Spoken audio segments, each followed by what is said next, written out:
كسروان الفتوح وناسها قلبهم كبير وبيرحبوا بالكل، بس كمان حراسهم ما بينعسوا ابدا.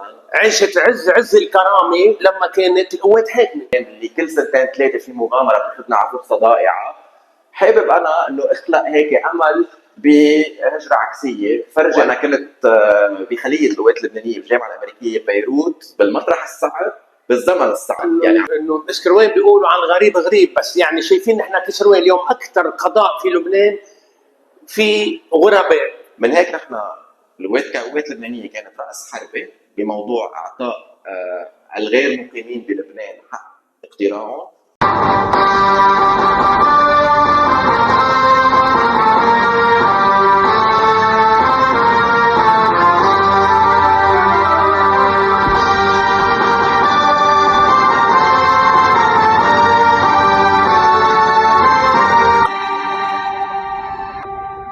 هو من أرض يشبهها، من أرض كسروان العاصية التي عصت على الممالك والمماليك، عصت على أباطرة وسلاطين الزمان، وبقيت شامخة الهامة عبر الأيام. هو يشبه عائلته بمارونية ضاربة في الجذور، ويشبه لبنان القديم بمحبة الناس وطيبتهم، كما يشبه لبنان الجديد بعلمه وانفتاحه والطموح. هو يشبه ناسا يرفعون هامة العذراء مريم على شرفات بيوت كسروان الجميلة، ويشبه تلك الأرض التي فيها جبال تحاكي السماء وينابيع تهمس بالحياة وأرض تغسل أقدامها في البحر. هو يشبه قرى كسروان التي أنجبت البطريرك صفير، ويشبه ذلك الجبل الذي صنع منه الحكيم حضورا وعرينا. هو يشبه القوات اللبنانية التي جعلت من العمل والعزم سيرة حياة. غوستاف قرداحي هو طائر فينيق يحلق بين أمريكا ولبنان، بين جناحي وطن جناحي طائر جريح يفتش عن السلام. مسيرة غوستاف كانت مسيرة علم وعمل، واليوم أصبحت حياة من كفاح والتزام. أما السياسة فهي عنده كما عند القوات مبادئ وقيم وعطاء، كيف لا، وهو حارس لا ينام. وإليكم الحكاية. غوستاف قرداحي، أنت لبناني أمريكي، ومن أيمتى علاقتك بأمريكا بلشت؟ اول شيء استاذ ميشيل بدي اشكرك على الاستضافه، وانا لبناني كسرواني فخور. والمقدمه تبعك حكيت واذا بدك دغدغت كل هالارث الايجابي اللي نحن بنفتخر انه بنسلك بكسروان الفتوح. انا من مواليد كسروان الفتوح. اي ضيعه؟ نحن من جوني من صرفا الوالد، والوالده من الكفور مفتوح كسروان. ربينا بفتره طويله بالكفور. وانا من مواليد الحرب، يعني نحن كنا بفتره الحرب اللبنانيه. وكنت روح على مدرسه مار يوسف عنطوره، يعني 15 سنه بمدرسه اعرق مدارس لبنان. فعلا هي الارساليه الفرنكوفونيه الاقدم في كسروان الفتوح وبلبنان وبالشرق الاوسط. يعني عم نحكي من ال 1600 سنين، ال 1600 وقت اجوا اول شيء اليسوعيين قبل اللاعذاريين بال 1837 وقت تاسست المدرسه اللي بنعرفها اليوم نحن مدرسه القديس يوسف عنطوره مع الاباء اللاعذاريين، يلي انا قضيت فيها 15 سنه من علمي. ومن بعدها كملت دراستي بالهندسه المدنيه بالجامعه الامريكيه ببيروت. وبعد الجامعه الامريكيه ببيروت هون الانتقال للولايات المتحده لمتابعه التحصيل العلمي. اول شيء تخصصت ب Transportation Engineering and Planning بجامعه MIT ببوسطن، وهيدا كانت سنه 2006. يعني بس كنت ساكن نيويورك. كنت دايما زور نيويورك. كنا نشوفك على طول، كنا مفكرينك هون. يعني عندي اختي الوحيده اللي بحبها كثير ايران، وتحيه لايران. صحيح، هي كمان كان عندها لبنيز كلوب اوف نيويورك، وكنت دايما زور نيويورك، زور اختي، وما زلت يعني ما زال القلب في نيويورك بحكم وجود اختي واولاد اختي اليوم وعائلتها اكيد. وانت قلت على واشنطن؟ من بعد يعني بلشت اول شيء دراستي بام اي تي ببoston، وهون عم نحكي سنه 2006، وبتعرف صيف 2006 قد ايه كان عاصف في لبنان، وهيدي كانت اول مره بزور فيها الولايات المتحده كطالب بالانتليجنت ترانسبورتيشن سيستمز لاب بام اي تي. ومن بعدها كملت كمان دراستي بكاليفورنيا ببيركلي بجامعه يو سي بيركلي بالترانسبورتيشن انجينيرنج اند بلاننج. بعد ما تخرجت من بيركلي انتقلت لواشنطن دي سي، وبلشت العمل بواشنطن دي سي تحديدا بوضع الاستراتيجيات والخطط للمدن الذكيه وللتنقل الذكي، سمارت موبيليتي وسمارت سيتيز، بشركه بوز الن هاملتون. وهونيك كان العمل على المستوى الفيدرالي الوطني الامريكاني، على مستوى الستيت اند لوكال ايجنسيز اللي بيشتغلوا على الترانسبورتيشن. وبذكر انا مش من زمان الصحف تكلمت عن بروجي عم تشتغل عليه يتعلق بسيارات الكهربائيه او شيء، المركبات الذكيه. وين صار هالمشروع؟ نحن هيدا كانت اول استراتيجيه. انت وعدت لحوادث. هي بالعكس المفروض تخفف كثير القتلى والجرحى على الطرقات والحوادث.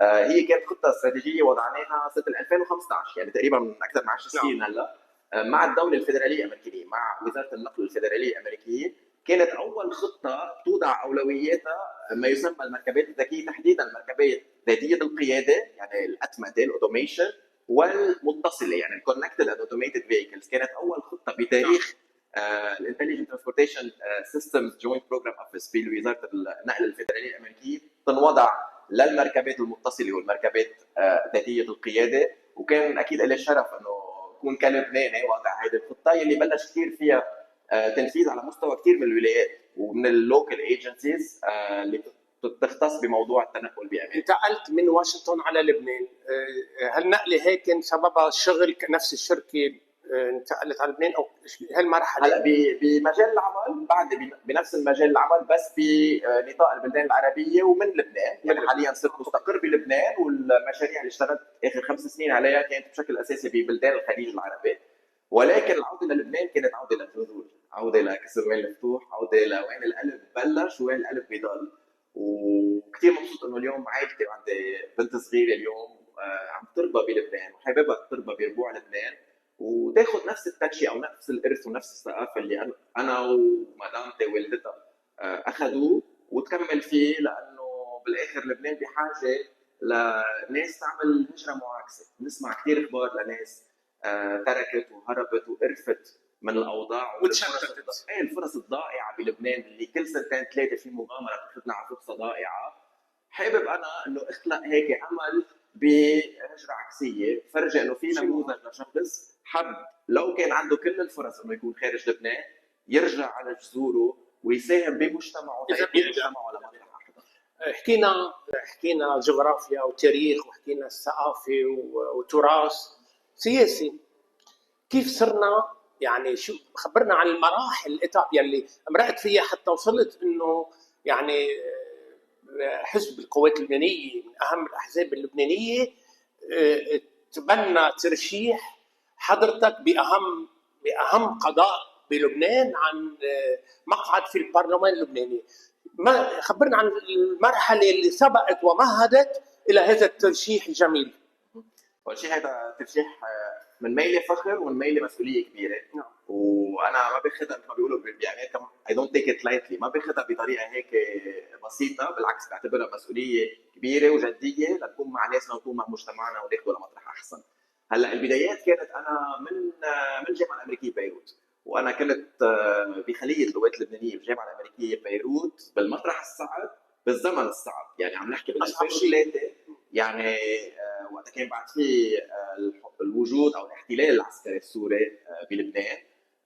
الحكيم دكتور سمير جعفر كان بعده بالسجن، كان ما قبل ثوره الارز و14 اذار، وبنعرف الفتره الدقيقه امنيا وسياسيا اللي كانت موجوده بالبلد بين 2003 وال 2005. وبعدها من 2005 ل 2007 كنت انا رئيس خليه اللغات اللبنانيه بالجامعه الامريكيه ببيروت، وعملنا نقله نوعيه للحضور تبع اللغات اللبنانيه، من حضور كان يمكن شوي محدود بالاول وكانوا يطلعوا علينا كانه طرف ما كان لازم ينوجد بالجامعه، لحضور صار وازن جدا على مستوى الطلابي، على مستوى حتى التمثيل الطلابي. صار عندنا اعلى مركز تمثيلي طلابي بالجامعه الامريكيه ببيروت لحدا من خليه اللغات اللبنانيه. هيدي النقله النوعيه اللي صارت وكانت مواكبه كمان النقله النوعيه بالوطن على مستوى ما بعد ثوره الارز ولبنان اولا. كملتها بعدين بالانتشار. وقت صرت بامريكا ما ضلت شعلة القضيه تكبر وتكبر وتكبر.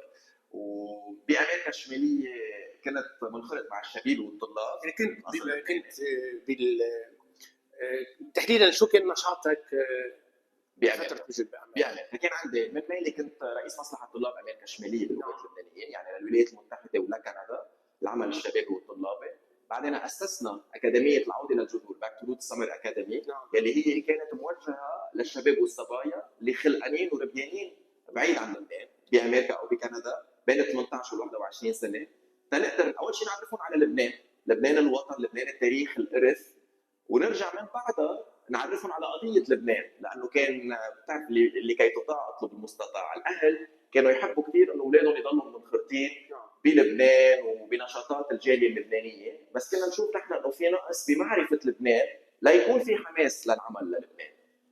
اكاديميه العوده للجذور كانت تاخذهم على لبنان، تعرفهم عبر محاضرات بلبنان وعبر زيارات لايادات، وكمان الشق الترفيهي تبع حضورهم بلبنان، فهن يصيروا وقت يعرفوا لبنان بشكل مباشر يصيروا محمسين اكثر يشتغلوا له ويصيروا سفراء لنا باماكن تواجدهم. يعني مش كلهم رح يرجعوا يعيشوا بلبنان، يمكن ثقافيا ربيوا بعيد عن لبنان وصعب انه يرجعوا ينخرطوا كلهم بالحياه اليوميه اللبنانيه، بس اكيد نربحهم كسفراء للقضيه اللبنانيه بامريكا. وهذا الشيء اللي لمسناه بالسبع اجيال يلي تخرجوا من الباك تو روت سمر اكاديمي، صاروا منهم منخرطين بمراكز القوات اللبنانيه بامريكا الشماليه. كمان نسيت المركز اللبناني للمعلومات. صحيح، وصلنا سوا على ال IC اللبنانيز انفورميشن سنتر، المركز اللبناني للمعلومات، يلي بيشتغل هو اللي هو صوت بالاسم الدكتور جبيلي، يلي هو يعني انت كنت كان لما انخرطت فيه كان اسس ولا كنت مرحله تاسيس؟ لا كان اسس. انا وقت جيت على امريكا نحن عم نحكي 2006 7 8 كان موجود المركز اللبناني للمعلومات، وكان عنده طبعا هو الصوت، صوت القضيه اللبنانيه هو الانجن بالولايات المتحده.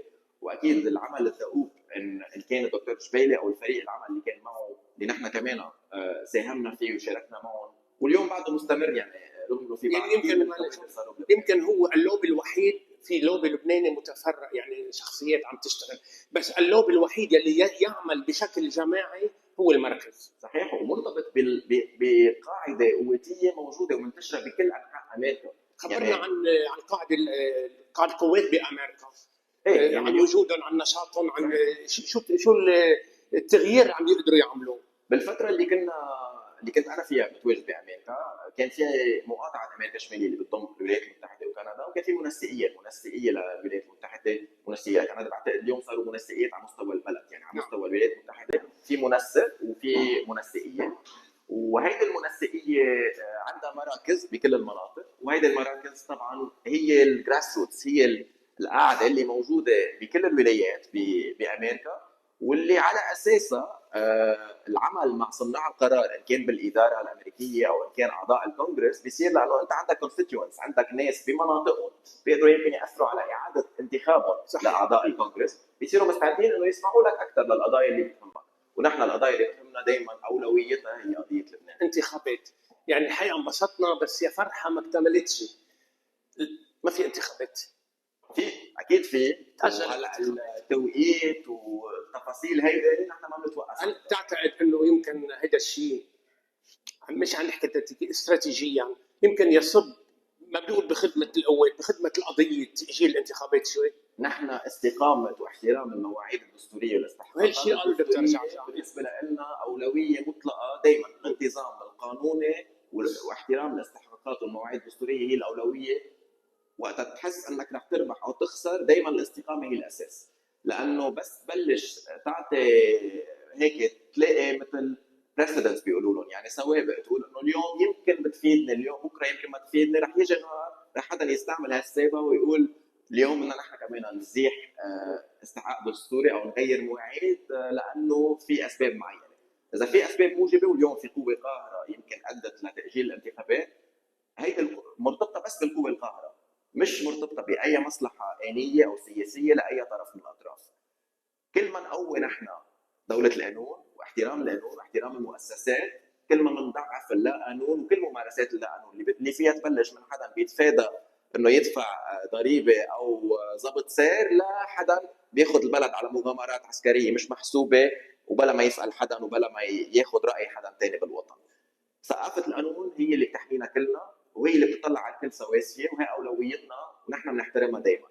بالنسبه لنا هلا المهمه مع ناسنا بكسروان الفتوح لا بتبلش ولا بتخلص مع كرسي ومع استحقاق، شو ما كانت هذا الشيء شفناه انك بزياراتك للبيوت الكسروانيه استمرت حتى بعد تاجيل. اكيد هيدا اقل واجباتنا، ونحن اذا بالاوقات الدقيقه اللي مجتمعنا عم يمرق فيها ما بدنا نكون حده، اي متى بننطر وقت يكون الشمس شارقه والدنيا حلوه بنروح نكون مع ناسنا. نحن بالاوقات الدقيقه بنكون اكثر مع ناسنا، وبدنا نكون مع ناسنا بهالمهمه شو ما كانت المواعيد الدستوريه. نحن بيهمنا انه تكون وتصير ونحترمها، بس اكيد هيدي لا بتوقف ولا بتمشي المهمه. ما جديد انتخابات المغتربين من نظره القوات اللبنانيه شو الحل؟ اولويه مطلقه، وانا مثل ما يمكن تفضلت انت بالمقدمه انا بمثل جناحي لبنان المنتشر والمقيم، وهيدي شغله كثير اساسيه، لانه في نظره اوقات بتطلع على المنتشر انه بس يمكن بيساهم ماديا او بصوت لنا، ننسى انه نحن من البلدان اللي بلدان التوب 3 بالعالم اللي بيجيها ريميتنسز من الناس اللي عايشين خارج لبنان. هيدي ثروه كثير مهمه لنا، مش بس عم نحكي بالموضوع المادي، عم نحكي بكل الموضوع الثقافي، اللوبينج، الادفوكاسي للبنان.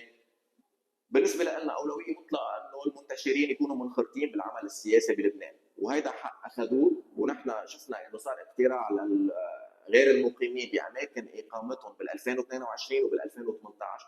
ما فينا نرجع لورا، نرجع لل 2009 وقتها كانوا يقولوا لازم اذا بدك اطلع بالطياره وتعال. هيدا نتقدم، نحن ما بنرجع لورا. من هيك نحن القوات اللبنانيه كانت راس حربه بموضوع اعطاء الغير مقيمين بلبنان حق اقتراعهم، ومن هيك انعمل بشكل كثير منهجي على تسجيل رفاقنا ورفيقاتنا بكل انحاء العالم. وبالنسبه لهم هذا مش حق حدا بيعطيهم اياه، هذا حق لهم وهن اخذينه، ونحن ما فينا الا نحترمه. ويلي بده يلاقي لاسباب سياسيه او لاسباب هيك ذاتيه ضيقه حجج لما يعطيهم هذا الحق، نحن رح نضلنا للاخر نضوي عليه ونجابهه لما نخليه يحرمهم من حقه. يعني جوستاف رديح انا بعرف انت ملتزم ووقتنا كثير قصير، بس بدي انهيها، بدي منك تتوجه لللبنانيز كوميونتي اللبنانيين في امريكا وخصوصي بنيويورك. شو بدك تقول لهم؟ شو بدك تطمنهم عن لبنان بخصوص انه اليوم لبنان يمر في حرب ولا عم نرتاح، يعني كل 4-5 سنين حرب، وصار في نوع من اليأس انه كنت عم شوف لبنانيين بدهم يرجعوا بدهم يشتروا، صارت معاكسه. يعني كثير عم بتلاقي لبنان عنده املاك بده يبيعها، عنده بقى حدا تحت بده يجيبه اللي باقي. ففي شيء حلو تقدر تخبرهم اياه او كل الجو قاتم؟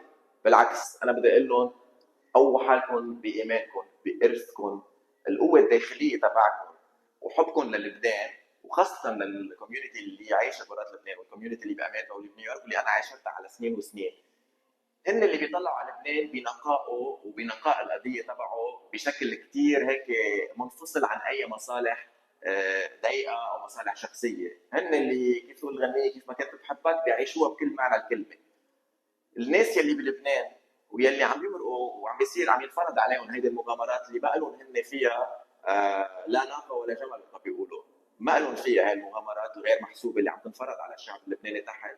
هن بحاجه لنوع من امل من ناس مثلكم، هذا الامتداد تبع الناس اللي موجوده بالانتشار اللي عايشه بدوله القانون، اللي بتفهم انه الاستقامه هي سبيل لتحقيق الاهداف ولتطوير المجتمع.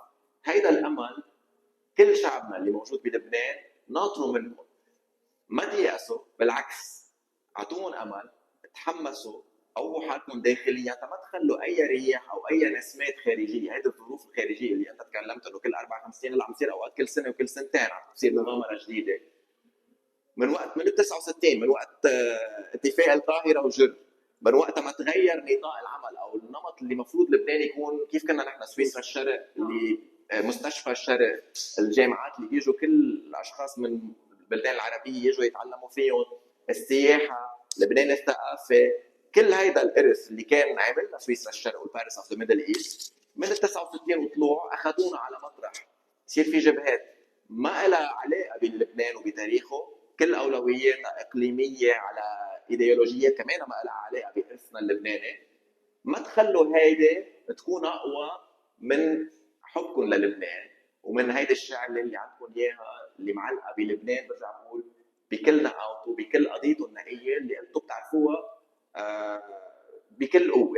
بقى كونوا حد ناسكم، هن اوفياء للبنان ومحبتهم كبيره للبنان، بس بالمقابل بدنا قيادات تاخذ لبنان الى شاطئ امان، يكون نعيش بفتره طويله من دون حروب، لمستقبل الاولاد يقدروا نعرفوا يعيشوا هناك.